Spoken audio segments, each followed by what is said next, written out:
Europe 1. Pascal Pro et vous. De 11h à 13h sur Europe 1 et on parle des chiens maintenant, Pascal. Exactement. Musique. En avez-vous marre des aboiements dans votre quartier? Mais avant cela, je voulais dire que j'ai fait une petite erreur tout à l'heure. Parce que, comme vous savez, le fils de Monsieur Liberty, le fils, Je le sens pas. le fils Moi non plus. aîné s'appelle Europe 1. Mais ce qu'on appelle le fils puis-né, qui est le deuxième, vous savez comment il s'appelle? J'ai peur. Europe 2. C'est un de nos fidèles auditeurs qui m'envoie cela. Je le salue, Jean-Paul Brunel, qui me dit son fils. Alors je le salue, journaliste de grand talent. Donc J'avais la vanne, mais j'ai pas osé la faire. J'ai quand même. bon, mais on ne dit plus, on n'utilise plus l'expression qui était assez jolie. On disait le fils aîné et le fils puis-né. Je connaissais pas. Puis-né. Je ne connaissais pas. Ah, c'est super joli. Ouais. P-U-I-N-E, ce qui veut bien dire ce que ça veut dire Oui, d'ailleurs. bah oui. Alors on dit souvent le fils cadet, mais en fait c'est le fils aîné, le fils puis-né, c'est d'accord. celui qui est né après puis-né. On garde l'expression. Ah alors. oui. Bon, essayez de compris. comprendre un peu. Bah, ce j'ai que je compris, dis. quand même. Attendez. Donc c'est un peu parti en désuétude, le fils puis-né. Bon, en avez-vous marre des aboiements dans votre quartier? Eh bien, dans l'Eure, le maire de Pose, P-O-S-E-S, Giorgio Loiseau, a publié un arrêté municipal pour réduire les nuisances sonores dans son village de 1200 habitants.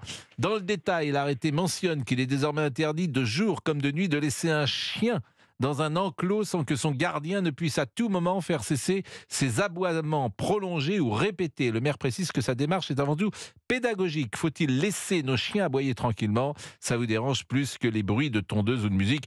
Bon, c'est vrai que ça peut être agaçant. Bonjour Monsieur Loiseau. Bonjour. Et merci d'être avec nous. Pourquoi vous avez pris cet arrêté? Alors j'ai pris cet arrêté, comme vous l'avez mentionné, c'est un arrêté de pédagogie suite à de nombreuses plaintes de nombreux administrés. C'est un peu le quotidien des maires de France, d'avoir à traiter toutes les questions des troubles anormaux du voisinage. Mais c'est-à-dire qu'il y a, dans votre village, il y a 1200 personnes. Et ça concerne combien de personnes qui laissent leurs chiens comme ça aboyer en liberté? Je vous dirais que par an, c'est 7-8 plaintes, quoi. Et vous-même, lorsque vous traversez le village, parce que j'imagine que dans ce petit village, il y a pas ce sont des maisons, j'imagine, des maisons particulières. Absolument, c'est résidentiel, mais encore une fois, mon arrêté n'avait pour vocation de pointer du doigt que ce que l'on peut qualifier de nuisance et de tapage. Vous voyez, il y a une notion de récurrence, de durée et d'intensité à prendre en compte. Il ne s'agit pas non plus d'aller blâmer les quelques chiens qui aboieraient par la présence d'un facteur, par exemple. Et quels sont le retour de vos administrés, Monsieur Loiseau? Je serais tenté de vous dire qu'ils sont de deux ordres. Il y a ceux qui se sentent directement concernés par cet arrêté parce que leur chien aboie, et tous ceux qui subissent, et d'autres qui n'ont pas de chien, qui finalement, c'est un peu 50-50. C'est vraiment un arrêté qui divise dans le sens où il y a des gens qui sont quand même un petit peu blasés de tout cela, et d'autres qui se sentent concernés. Donc voilà, je pense que c'est un petit peu partagé. Bon, de toute façon, les chiens qui aboient, c'est forcément des gros chiens, c'est pas des petits chiens. Oh non, vous avez les deux, vous savez, vous pouvez avoir un petit Yorkshire qui aboie sous vos fenêtres pendant des heures et des heures, ça peut être aussi un trouble anormal du voisinage. Ah oui, ça peut être agaçant. Ça aboie beaucoup, le Yorkshire? Comme un Oui, caniche. pas mal. Parce qu'il y a par exemple, le King Charles, c'est un chien, j'ai l'impression qu'il aboie pas beaucoup, me semble-t-il. Non, bien sûr, mais ça m'étonnerait qu'un King Charles dérange le voisinage, non? Je posais la question à Monsieur Loiseau. Moi, je n'en ai jamais eu. J'ai jamais eu de plainte pour un cavalier King Charles. Ah, voilà. Ouais, parce que mais c'est plus gros que le caniche, le cavalier King Charles. Mais c'est vrai que c'est assez calme. Bon, sur ces 7 plaintes, par exemple, qui sont déposées, qu'est-ce qui se passe ensuite, Monsieur Loiseau? En fait, si vous voulez, comment je procède moi aujourd'hui, c'est que pour que j'estime recevable une plainte d'un administré, j'attends d'en avoir 2 pour un même chien. Par exemple, pour un même chien, vous évoquiez les tondeuses, c'est la même chose, c'est tous les types de nuisances. J'attends d'avoir 2 plaintes pour ensuite faire de la pédagogie auprès de la personne concernée. C'est-à-dire que j'adresse un courrier, je vais rencontrer la personne en lui disant, il faut essayer de trouver. Il y a vraiment la voie amiable en amont. Je suis d'accord avec vous, mais la tondeuse, par définition, ça peut pas être tous les jours. Le type Bah, qui mais, il tombe en fait, pas vous son êtes, jardin tous les jours. Alors évidemment, ça fait du bruit. Quand tu passes une après-midi et que ton voisin passe la tondeuse, bah t'as pas de chance ce jour-là. Mais tu vas pas aller tuer ton voisin parce que il passe la tondeuse. Faut bien la passer la tondeuse. Non, si vous voulez, on a tous des arrêtés dans nos communes sur des jours particuliers. C'est-à-dire que le dimanche midi, vous avez des arrêtés pour interdire tout ce qui est bruit mécanique, à savoir Ah, ça c'est bien. tondeuse, débroussailleuse, sur les jours fériés également. Où, en fait, nous, on est là pour faire respecter la quiétude. Hein. Donc, Je donc savais tout le monde pas a le droit ça. de se reposer. Parce Voilà, que moi, dans c'est le toutes les dimanche communes, que vous avez ça. j'entends parfois la tondeuse quand je suis à la campagne. Donc, En toute vraisemblance, vous avez un arrêté qui régit qui régit tout ça je ne dans savais vos pas. communes. Je ne savais pas, Oui, oui. c'est intéressant. Elisabeth est avec nous. Elisabeth, vous vouliez dire un petit mot peut-être votre voisin Elle vit l'enfer, Elisabeth. Votre voisin a quelques chiens, je crois. Ah oui, moi j'ai un monsieur, il a 10 chiens dans des chenils qui aboient jour et nuit. Je vous donne des exemples. L'été, quand il fait 40 degrés, que vous avez des fenêtres double vitrage, les murs isolés, vous crevez de chaud parce que vous ne pouvez pas aérer, faire de courant d'air parce que les chiens ils hurlent toute la nuit. Je vous dis, c'est désagréable. Oui, mais alors là, c'est Je ne peux pas. évidemment un Cet été, cas j'ai mangé extrême. 2 fois dans mon jardin. Deux Non, fois mais dans là, mon c'est un jardin cas parce que je peux extrême. pas. Donc, c'est-à-dire que vous Oui, vivez et dans ben, une quand vous maison allez ou voir dans un le maire- appartement, Elisabeth? Non, je suis en maison. Donc, et Alors, le pire, votre c'est que voisin, il- donc lui, il a 10 chiens à côté de vous. Oui, C'est un chasseur. oui. Oui, non, mais. C'est un chasseur. C'est un Ah, non, mais ça, chasseur. c'est insupportable. hein. Et ça, mais, C'est insupportable. mais Et quand alors, vous avez il acheté cette commence, maison, et vous le il y en a saviez? tout le long qui continue. Quand vous avez acheté cette maison, vous le saviez? Ou c'est lui Ah qui est non, venu? il a acheté après. Non, il a acheté après moi. Ah oui, en plus ça. Non, ah oui. Et alors, avant, il me qu'est-ce que disait vous que lui c'était mes dites? 2 chats la nuit qui faisaient aboyer ses chiens. Oui. Et l'autre jour, je me suis énervée parce que je lui ai dit, mes 2 chats, ils sont morts, ils avaient 17 et 18 ans. Et je lui ai dit, mes chats sont morts, mais vos chiens gueulent toujours la nuit, donc c'était pas mes chats. Mais il n'en a rien à faire, il peut être à côté. Si on lui dit pas de ferme ta gueule au chien, il est à côté, il dira rien. Mais quand il nous entend, là, il dit au chien de se taire, voilà. Ah oui, mais en fait, c'est impossible, c'est la vie. Mais vous Alors, êtes à c'est tellement combien de impossible que j'ai dit à mètres du votre collègue- chien? Comment? Vous êtes à combien de mètres du chien? On a combien de mètres il y a un pavillon qui nous sépare et puis il y a son pavillon après, on n'est pas Donc, pas c'est loin. pas votre voisin immédiat.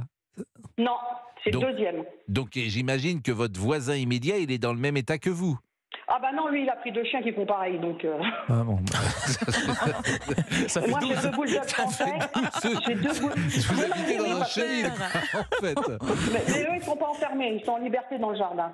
Non, Et mais- moi j'ai 2 boules de français, ils aboient que quand on la sonnette, quelqu'un, le livreur vient sonner, ils aboient là, voilà. Mais, ils aboient et pas ce toute la voisin, journée. quand vous êtes allé vers lui, ce voisin chasseur qui a 10 chiens, j'imagine que la relation est un peu compliquée maintenant avec lui? Ah bah oui, à tel point que là je finis les travaux de ma maison, on a décidé de vendre d'ici 2-3 ans.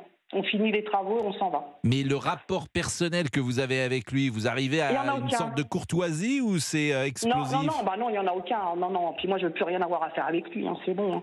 La dernière fois que les chiens, parce que le dimanche, ils s'en vont après-midi, le chien, la meute gueule tout le dimanche. J'ai téléphoné au maire avec l'écouteur. Je lui ai téléphoné chez lui, je l'ai laissé sur son répondeur. Il n'est pas venu nous voir, rien du tout.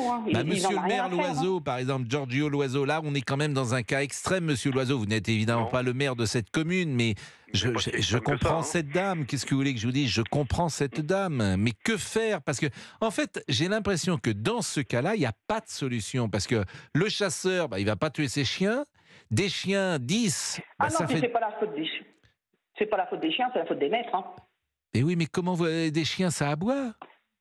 Non, Eh monsieur? bien, il y a des colliers anti-aboiement, moi, je sais pas, il y a quelque chose. Et puis, Il y a des colliers pour les laisser anti-aboiement. enfermer dans des box, eh ben, il ferait mieux d'en prendre moins et qu'ils gueulent pas. Enfin, moi, je sais pas. Enfin, Monsieur bref. Loiseau, comment faire? On va y répondre après la pause, monsieur Fabrice Lafitte. Absolument, une nouvelle page en couleur. Alors évidemment, c'est des sujets d'actualité qui peuvent pourrir. En fait, ça peut pourrir une vie. De la même manière que si vous avez au-dessus de chez vous, que vous habitez dans un appartement, un voisin qui vous met la misère, qui écoute de la musique à mais c'est n'importe quelle l'enfer. heure, et C'est tout ça, l'enfer. bah, ça, la vie peut devenir terrible. Hein. Ouais. Le bruit, je trouve que parmi les nuisances, c'est le plus terrible, bruit, ouais. Ah, C'est c'est ça. le pire. C'est le pire. bah, en tout cas, effectivement, c'est fort. À tout de suite. Europe 1, Pascal Praud. Et de 11h à 13h, vous réagissez au 01 80 20 39 21 avec Pascal Praud. Et on est avec un maire d'une petite ville, d'un petit village, 1200 habitants, et en même temps qu'il parlait, Monsieur Loiseau, nous avons eu une auditrice, Elisabeth, qui est arrivée, qui n'habite pas d'ailleurs son village, mais Monsieur Loiseau, lui, a pris un arrêté mentionnant qu'il est désormais interdit de jour comme de nuit de laisser un chien dans un enclos sans que son gardien ne puisse à tout moment faire cesser les aboiements. Mais Elisabeth, qui n'est donc pas de ce village, elle a un voisin qui a 10 chiens. Voilà. Et qu'est-ce qu'on peut faire, Monsieur Loiseau, si vous-même vous étiez confronté à cela en tant que maire de cette ville ou de ce village, qu'est-ce que vous feriez ? Donc vous voyez bien que moi, il est très évocateur ce témoignage. C'est que tout est dans la puissance de la nuisance pour faire quelque chose. Moi, je pense qu'il faut d'abord discuter. Il faut que le maire discute avec la personne qui a ses 10 chiens, essayer de trouver une voie amiable.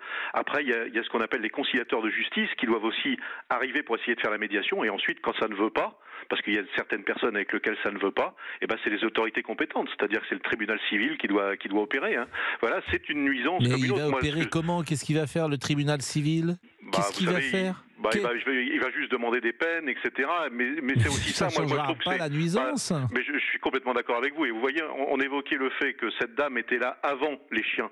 Mais les futurs, on va leur dire, finalement, vous avez acheté ce bien en toute connaissance de cause. On n'achète pas une maison pour entendre du bruit jour et nuit. Voilà. Moi, c'est aussi ça. La réponse de justice doit être aussi importante parce que on se doit de respecter ses voisins. C'est juste, moi, l'arrêté que j'ai pris, c'est un arrêté de vivre ensemble. Mais je suis d'accord. Elisabeth, est-ce que vous avez le sentiment, vous êtes dans un village de combien d'habitants, Elisabeth ? Combien d'habitants, il y a ? Oui. Ici. Elle demande. Ah, oui, je pense. 300 habitants. 300 Non, je ne sais même pas, moi. 300. Oui. Bon, mais est-ce que vous avez le sentiment que le maire fait ce qu'il faut faire ? Ah non. Nous, on a un maire, je ne sais pas quoi faire. À chaque fois qu'on lui demande, je ne sais pas quoi faire. Je ne sais pas comment faire. Moi, je l'appelle je ne sais pas comment. Mais ce maire, on pourrait l'appeler. On pourrait faire comme une célèbre émission de temps en temps, essayer de dénouer des conflits. Moi, je veux bien revenir sur ce sujet. Demain, si on appelle le maire, qu'est-ce qu'il va nous dire, le maire ? Bon, vous pouvez toujours essayer parce qu'il n'y a pas que moi qui me suis plaint. Hein. Il y a des gens qui sont un peu plus bas, ils vont te le voir, je peux donner les noms. Ça n'a rien fait, hein. Il n'en a rien à faire, il ne peut rien faire. Eh bien écoutez, vous savez ce qu'on va faire parce que ça m'intéresse, moi. On va l'appeler demain. Ah oui. On va l'appeler demain. Hein ? Parce que il n'y a pas que moi, l'été c'est invivable. Hein. Et puis les tracteurs, quand ils sont dans les champs, parce que jusqu'à temps que l'humidité tombe, ils font. Oui. Mais ils gueulent tout le temps qu'il y a le tracteur, c'est affreux, c'est infernal. Je peux pas, j'ai la fenêtre de ma cave. Si j'ai le malheur d'oublier de fermer la fenêtre de la cave et que ma machine sort, c'est l'apothéose. On rentre le soir, on est invité chez quelqu'un, on rentre le soir, on marche sur les graviers, ils gueulent. Ça excite les chiens. Voilà. Ah oui, ça excite les chiens. Le bruit de la machine. Donc le bruit de la machine excite les chiens, c'est ça ? Ouais, oui. Mais le bruit de la machine qui sort alors qu'il y a une maison entre vous, ils entendent la machine mais qui... c'est à côté. Non, mais il faut voir, c'est infernal, c'est affreux. Moi, les gens, à tel point que quand on se fait un barbecue, on fait le barbecue, mais on mange à l'intérieur. Ah oui, c'est un barbecue à l'intérieur, ça s'appelle un dîner. Donc on cuit dehors et on remonte manger à la maison. C'est pas le grill. Bon, non mais on sourit, mais c'est évidemment pas drôle. Bon, écoutez, moi je pense que d'abord merci Monsieur Giorgio. Pourquoi vous appelez Giorgio, Monsieur Loiseau ? C'est un prénom italien. C'était ma maman, hein, voilà, oui. qui a décidé ça. Ça vient pas de moi, vous. Mais non, mais c'est plutôt italien en plus, Giorgio. Oui, c'est ça. C'est la chanson d'Aznavour. Il y avait Giorgio. Absolument. Alors, toute votre vie, vous avez entendu que vous étiez Giorgio, le fils maudit. Le fils maudit, absolument. Il y a Giorgio, le fils maudit, elle va mourir là, maman. C'est une imitation de Charles Aznavour. Oui, mais je me doute. Très joli. Bel hommage. Bel hommage. Giorgio. Bon, écoutez, merci, Monsieur Giorgio Loiseau. Et puis merci parce que vous êtes sympathique. Et puis merci beaucoup à Elisabeth parce que vraiment on vous plaint un peu. Bon courage. Hein. Et moi je pense que demain vous pouvez monter le dossier. Alors oui, avec grand plaisir, bien sûr. C'est pas de gaieté de cœur, vous dites ça. Est-ce que c'est possible d'aller plus loin, de faire avancer l'info ? Non, je veux bien travailler cet après-midi, il y a pas de problème, faire des heures sup. Oui. Non, mais je plaisante. Mais oui, bien. Non, mais avec grand plaisir, on va aider Elisabeth. Voilà, essayez d'être positif quand même. Je plaisante. Ah, on a un petit message sur le cavalier King Charles. Oui. Alors on a Isabelle Isabelle qui nous dit croyez-moi, ça aboie est très fort. Non, Voilà, moi j'en ai eu un cavalier King Bah, Charles. il était calme. Il était- Voilà, oui, il n'a pas bah, la même bah, personnalité. Ben, Voilà. comme les enfants et les chiens, c'est comme leur maître. Ah, Voilà, qu'est-ce un que vous enfant- dites à Isabelle qu'elle a mal élevé son cavalier King Charles? Non? Je ne dis rien. Et c'est Isabelle? Oui. Non, je lui dis rien du tout à Isabelle. Avez-vous du mal à vivre avec toutes ces critiques sur votre physique? Parlez à moi. Olivier. là. Parlez à moi. Après 40-50 ans, parce que est-ce Ah oui, compliqué bah, pas quand les remarques se multiplient, tu as pris du poids, etc. Flavie Flamand a répondu aux critiques sur son physique et sa prise de poids en postant une photo où elle apparaît nue de dos, montrant ses fesses sur les réseaux sociaux. Oui. Vous avez peut-être vu ça, d'ailleurs, elle est très belle, Flavie. Sur cette photo, l'animatrice avait subi une vague de critiques en ligne après la diffusion d'un extrait de son entretien à 50 minutes Inside. Donc, voilà, je vous montre mes fesses rebondies, a-t-elle écrit, de bonne bouffe, de plaisir, enfin, recouvre de vin et de caresses, des fessées de joie de vivre, écrit-elle, pour inviter les ignorants à ce terme et surtout, pour vous dire de vous aimer. Vous pourriez poster une photo, Peut-être vous qu'on aussi, non? Sur Instagram. Non, une petite photo. De mes vous. fesses Non. Vous voulez que je montre mes fesses aux gens? Ah, c'est agréable. Postez ce que vous voulez après. Hein, voilà. Ah, je peux poster des choses si vous voulez. Il est 12h50. À tout de suite. Vous écoutez Pascal Pro et vous de 11h à 13h sur Europe 1 et vous réagissez en convenant ce numéro de téléphone. Appelez Pascal Pro au 01 80 20 39 21.